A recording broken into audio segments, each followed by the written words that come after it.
जरा इमेजिन करें कि आप सुबह उठें और आपको ये ब्रेकिंग न्यूज मिले कि रशिया ईस्टर्न यूरोप के अंदर तक घुस चुका है। उसके जंगी जहाज और टैंक्स यूरोपियन शहरों पर बमबारी कर रहे हैं, जबकि आर्कटिक और ब्लैक सी में खड़ी नेवी शिप्स धड़ाधड़ मिसाइल्स दाग रही हैं। हर कोई समझ रहा था कि Ukraine will be the and, but what if it was just the beginning. Russian army NATO को तोड़ते हुए वेस्टर्न यूरोप के बॉर्डर तक पहुंच चुकी है। ये कोई फर्जी कहानी नहीं है, बल्कि ये वो एग्जैक्ट प्लान है जिस पर व्लादिमीर पुतिन पिछले कई सालों से काम कर रहे हैं। यूक्रेन तो सिर्फ पहला स्टेप था। असल सवाल तो ये है कि रशिया की असल स्ट्रेटेजी क्या है और यूक्रेन के बाद रशिया करने क्या वाला है। पुतिन की लिस्ट में अगला टारगेट कौन है। यूक्रेन वॉर को 4 साल हो चुके हैं और अभी तक इसके खात्मे के कोई साइंस नजर नहीं आ रहे। कुछ रिपोर्ट्स के मुताबिक पुतिन इस वॉर को 2026 तक खींचना चाहते हैं ताकि यूक्रेन की गवर्नमेंट को खत्म करके उस पर से वेस्टर्न इन्फ्लुएंस खत्म कर सकें। रशिया ने अभी तक अमेरिका की सारी सीज फायर ऑफर्स को कंडीशनली रिजेक्ट कर दिया है। इसकी वजह यह है कि पुतिन यूक्रेन को रशिया और नेटो के बीच एक प्रोटेक्टिव बैरियर के तौर पर देखते हैं। उनका मानना है कि यूक्रेन अगर नेटो में शामिल होता है तो वो रशिया के लिए एक बहुत बड़ा खतरा बन जाएगा। इसीलिए पुतिन इस वॉर को लंबा करना चाहते हैं ताकि वो यूक्रेन और नेटो को पॉलिटिकली, मिलिटरीली और फाइनेंशियली बहुत कमजोर कर दें। And Ukraine is just the beginning. Putin के एम्बिशन सिर्फ इस वॉर तक महदूद नहीं है, बल्कि बैकग्राउंड में तो बहुत बड़े प्लान्स तैयार हो रहे हैं। रूस का अल्टीमेट गोल ये है कि वो अपने सोवियत दौर की ताकत को दोबारा हासिल करे और इस मकसद को पूरा करने के लिए वो ईस्टर्न यूरोप पर कंट्रोल हासिल करना चाहता है, एनर्जी रूट्स को सिक्योर करना चाहता है, स्ट्रेटेजिक बफर जोन्स बनाना चाहता है और आर्कटिक और सेंट्रल एशिया में अपनी मिलिट्री प्रेजेंस बढ़ाना चाहता है। लेकिन सवाल यह है कि पुतिन इतने बड़े प्लान को कैसे अचीव करेंगे और उनका अगला टारगेट कौन सा कंट्री हो सकता है। आज की वीडियो में हम पुतिन की सीक्रेट जियोपॉलिटिकल स्ट्रेटजी को समझते हैं और ये जानने की कोशिश करते हैं कि रूस इस वक्त कौन सी सीक्रेट चालें चलने की प्लानिंग कर रहा है। यूक्रेन के बाद रशिया का सबसे पहला टारगेट मोल्डोवा हो सकता है। ये एक छोटा सा मुल्क है जो यूक्रेन के साउथ वेस्ट में है। मोल्डोवा स्ट्रेटेजिकली बहुत इंपॉर्टेंट है क्योंकि इसका बॉर्डर रोमानिया के साथ है जो कि एक नेटो कंट्री है और इस तरह यहाँ से रूस ईस्टर्न यूरोप के अंदर तक पहुँच सकता है। मोल्डोवा एक कमजोर, पॉलिटिकली डिवाइडेड और अनडिफेंडेड मुल्क है। यहाँ पर एक डिस्प्यूटेड एरिया ट्रांसनिस्ट्रिया भी है जहाँ पर 1990 से रशियन फौजी मौजूद हैं। रशिया इन फौजियों को यूज करके आसानी से मोल्डोवा पर कब्जा कर सकता है और यूक्रेन तक जाने वाले सारे वेस्टर्न सप्लाई रूट्स को भी काट सकता है। अगर मोल्डोवा पर कब्जा होता है तो यूक्रेन तीनों तरफ से घिर जाएगा और इस रीजन में नेटो की पोजीशन बहुत वीक हो जाएगी। इसी तरह नॉर्दर्न साइड पर एस्टोनिया, लाटविया और लिथुआनिया जैसे छोटे छोटे नेटो कंट्रीज हैं जिनके रशिया के साथ डायरेक्ट बॉर्डर्स हैं और ये कंट्रीज रशिया का नेक्स्ट टारगेट भी हो सकते हैं। अब क्योंकि ये बाल्टिक कंट्रीज 2004 में रशिया से बचने के लिए नेटो में शामिल हुए थे, मगर इनका छोटा साइज, रूस के इतना करीब होना और कमजोर आर्मी इन्हें बहुत खतरे में डाल देता है। खास तौर पर एस्टोनिया और लाटविया ज्यादा डेंजर में है क्योंकि यहाँ पर अच्छे खासे रशियन लोग रहते हैं। यहाँ की 25% आबादी रशियन बोलती है और इनके रशिया के साथ कल्चरल रिलेशंस भी हैं। पुतिन इन रशियन बोलने वालों की हिफाजत का बहाना बनाकर यहाँ पर मिलिट्री एक्शन ले सकते हैं, जैसे उसने यूक्रेन में किया था। अगर रशिया इनमें से किसी भी कंट्री पर अटैक करता है तो ये नेटो के सबसे इम्पोर्टेंट रूल आर्टिकल 5 का टेस्ट होगा, जिसके मुताबिक किसी एक नेटो कंट्री पर अटैक सारे मेंबर कंट्रीज पर अटैक समझा जाता है। लेकिन इस दफा नेटो का रिस्पांस गारंटीड नहीं है क्योंकि नेटो कंट्रीज अब बहुत डिवाइडेड हैं। खास तौर पर जब से डोनाल्ड ट्रंप ने नेटो और यूरोपियन कंट्रीज को क्रिटिसाइज किया है, तो अगर नेटो टाइमली रिस्पॉन्ड नहीं करता तो इसकी क्रेडिबिलिटी खत्म हो जाएगी। नेटो कंट्रीज का नेटो पर से भरोसा उठ जाएगा and this would be the end of NATO as we know it. और पुतिन के लिए इस तरह नेटो को तोड़ना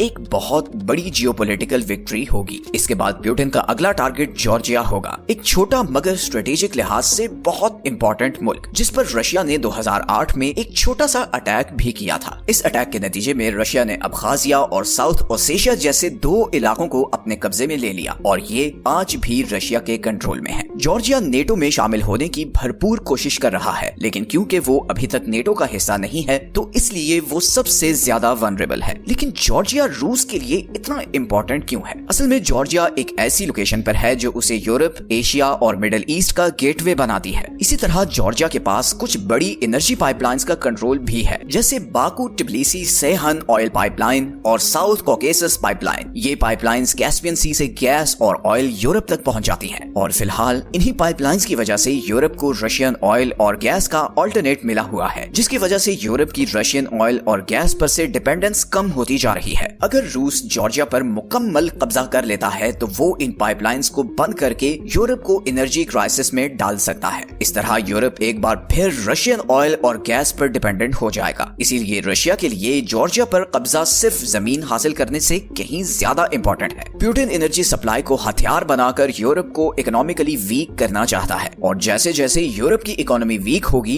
नेटो के अंदर इख्तलाफात बढ़ते चले जाएंगे और उनके लिए फ्यूचर में रशिया के खिलाफ इकट्ठे लड़ना और भी मुश्किल होता चला जाएगा। यूरोप से हटकर सेंट्रल एशिया, खास तौर पर कजाकिस्तान भी रशिया के लॉन्ग टर्म प्लान्स के लिए बहुत इंपॉर्टेंट है। कजाकिस्तान न सिर्फ एरिया के लिहाज से बहुत बड़ा है, बल्कि ये ऑयल, गैस, यूरेनियम और रेयर अर्थ मिनरल्स जैसे नेचुरल रिसोर्सेज से भी माला माल है और इसके अलावा इसका रूस के साथ एक लंबा बॉर्डर भी है। तारीखी तौर पर कजाकिस्तान रशिया के करीबी दोस्तों में से एक रहा है, लेकिन अभी पिछले कुछ अरसे में कजाकिस्तान रशिया से दूर होता जा रहा है और कुछ नए कंट्रीज के साथ पार्टनरशिप्स कर रहा है। फॉर एग्जांपल, उसने चीन के साथ बेल्ट एंड रोड इनिशिएटिव के जरिए अपने रिलेशंस को काफी मजबूत कर लिया है। इसी इनिशिएटिव का एक की प्रोजेक्ट खॉर्गोस गेटवे है, जो चीन और यूरोप का ट्रेड कजाकिस्तान के जरिए आपस में कनेक्ट करता है। चाइना ने कजाकिस्तान में रोड, रेलवे और पाइपलाइंस में अरबों डॉलर्स की इन्वेस्टमेंट की है, जिससे इस रीजन में चाइना का इन्फ्लुएंस बढ़ रहा है और कजाकिस्तान की रशिया पर से डिपेंडेंस कम होती जा रही है। तुर्की भी अब कजाकिस्तान के साथ रिलेशंस बना रहा है, स्पेशली मिलिट्री डील्स और कल्चरल टाइज के जरिए। कजाकिस्तान ने तुर्की से जदीद हथियार भी खरीदना शुरू किए हैं, जिनमें बैरक्टर TB2 जैसे पावरफुल ड्रोन्स भी शामिल हैं। दूसरी तरफ अमेरिका और यूरोपियन कंट्रीज भी कजाकिस्तान में अपना इन्फ्लुएंस बढ़ा रहे हैं। अमेरिकन कंपनीज जैसे कि शेफ्रॉन और एक्सॉन मोबिल ने भी कजाकिस्तान के बड़े ऑयल रिजर्व्स, टेंगिस और कशागन में अरबों डॉलर्स की इन्वेस्टमेंट की है और इसकी वजह से सेंट्रल एशिया के एनर्जी रिसोर्सेज पर से रशियन इन्फ्लुएंस कम होता जा रहा है। इसके अलावा कजाकिस्तान ने अमेरिका और नेटो के साथ जॉइंट मिलिट्री एक्सरसाइजेज भी शुरू कर दी हैं, जिससे ये पता चलता है कि कजाकिस्तान रूस के अलावा भी अपनी सिक्योरिटी का बंदोबस्त कर रहा है और ये सारी सिचुएशन पुतिन के लिए बहुत कंसर्निंग है, क्योंकि उनके नजदीक कजाकिस्तान अब भरोसे के काबिल नहीं रहा। रशिया कजाकिस्तान को अपने कंट्रोल में रखने के लिए डिप्लोमेसी,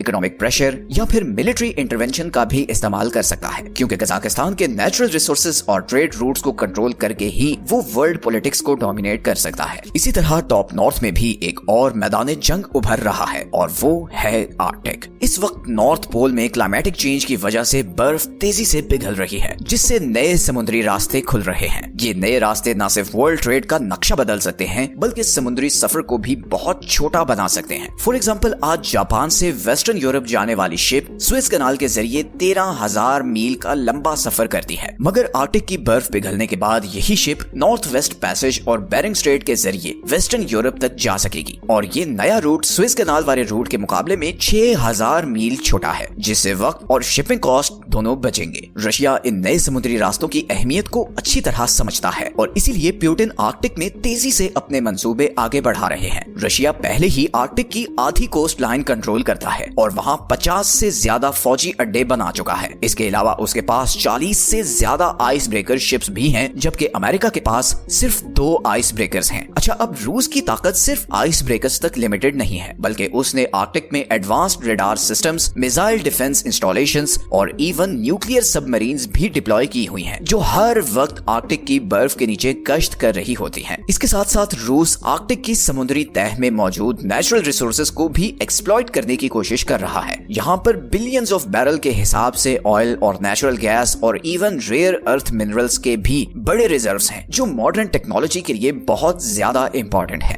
रशिया की इसी एग्रेसिव आर्कटिक स्ट्रेटेजी के जवाब में प्रेसिडेंट डोनाल्ड ट्रंप ने अभी रिसेंटली आर्कटिक में अमेरिकी प्रेजेंस बढ़ाने का ऐलान किया है। इसके लिए उन्होंने तकरीबन 40 नए आइस ब्रेकर्स बनाने का ऑर्डर दिया है, लेकिन अमेरिका के लिए एक बड़ा चैलेंज ये है कि वो आर्कटिक के इंफ्रास्ट्रक्चर और शिप बिल्डिंग में रशिया से काफी पीछे रह गया है। आइस ब्रेकर्स को बनाना बहुत मुश्किल, महंगा और टाइम टेकिंग काम है। अगर अमेरिका फौरन ये आइस ब्रेकर्स बनाने पर काम शुरू कर भी दे, तब भी उसे रूस जितने आइस ब्रेकर्स बनाते बनाते कई साल लग जाएंगे। पुतिन आर्कटिक का कंट्रोल सिर्फ रिसोर्सेज की वजह से नहीं चाहते, बल्कि इसके जरिए वो पूरी दुनिया के ट्रेड और शिपिंग रूट्स को कंट्रोल करना चाहते हैं। अगर नेटो कमजोर हुआ या टूट गया तो रूस को आर्कटिक का मुकम्मल कंट्रोल लेने से कोई नहीं रोक सकेगा और इससे मॉस्को आने वाले वक्तों में ग्लोबल ग्लोबल इकोनॉमी का एक बड़ा प्लेयर बन जाएगा। फौजी ताकत बढ़ाने के अलावा रशिया खामोशी से कुछ ऐसे मंसूबों पर भी काम कर रहा है जिससे उसकी इकोनॉमी आने वाले कई सालों में मजबूत रह सकती है। इन्हीं प्लान्स में से एक है लिथियम पर फोकस। रशिया 2030 तक लिथियम की मैस स्केल प्रोडक्शन करना चाहता है। उसका एम है कि हर साल कम से कम 60,000 metric ton lithium carbonate produce हो। ये प्लान बहुत इंपॉर्टेंट है क्योंकि लिथियम इलेक्ट्रिक गाड़ियों, सोलर बैटरीज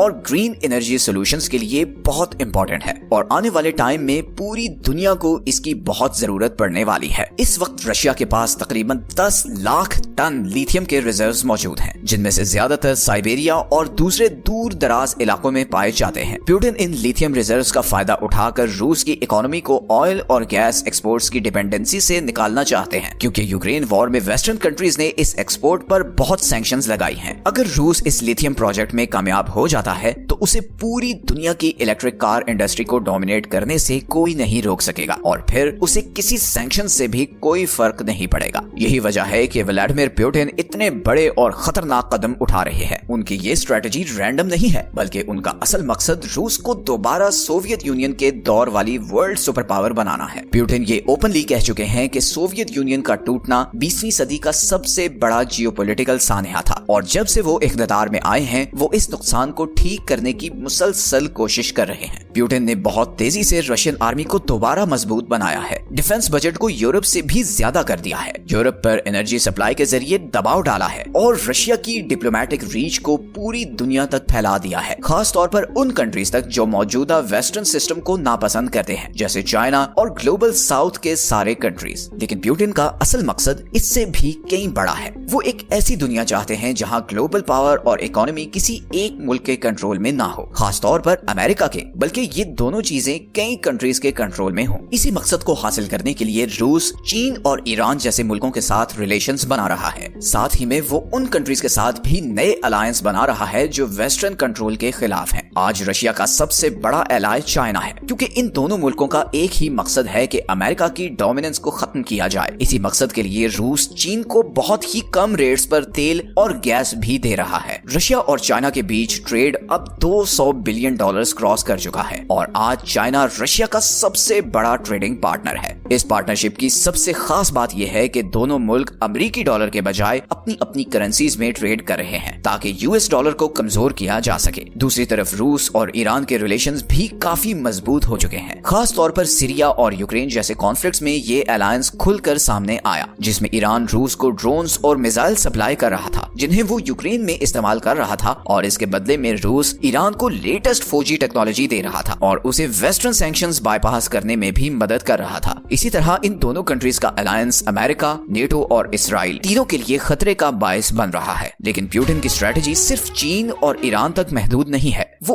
उन कंट्रीज के साथ भी रिलेशंस डेवलप कर रहा है जो अमेरिका और यूरोप के कंट्रोल से तंग आ चुके हैं। भारत, ब्राजील, सऊदी अरेबिया और साउथ अफ्रीका जैसे कंट्रीज जो ब्रिक्स अलायंस के मेंबर हैं, वो अब रशिया के करीब होते जा रहे हैं। ब्रिक्स कंट्रीज इस वक्त तकरीबन दुनिया की आधी आबादी और वर्ल्ड इकोनॉमी का 30% रिप्रेजेंट करते हैं। ये अलायंस वेस्टर्न फाइनेंशियल और पॉलिटिकल इंस्टीट्यूशंस के मुकाबले में एक पावरफुल ऑल्टरनेटिव बनकर उभर रहा है। लेकिन यहाँ पर सबसे इम्पोर्टेंट सवाल ये है कि क्या पुतिन अपने इन तमाम प्लान्स में कामयाब हो सकेंगे और क्या नेटो रशिया को आगे बढ़ने से रोक पाएगा। इस वक्त नेटो अपनी तारीख के सबसे बड़े चैलेंज से गुजर रहा है। ये अलायंस जो कभी इंतहाई मजबूत और नाकाबिले शिकस्त लगता था, आज इसमें अंदरूनी इख्तलाफात बड़े क्लियर नजर आ रहे हैं। डोनाल्ड ट्रंप ने नेटो पर सवाल उठाकर पहले ही नेटो के फ्यूचर पर एक क्वेश्चन मार्क लगा दिया है। दूसरी तरफ यूरोप रूस की तेजी से बढ़ती हुई फौजी ताकत का मुकाबला करने में भी मुश्किलात का शिकार है। अगर नेटो आपस में यूनाइटेड ना रहा तो पुतिन के प्लान्स वक्त से पहले हकीकत बन सकते हैं।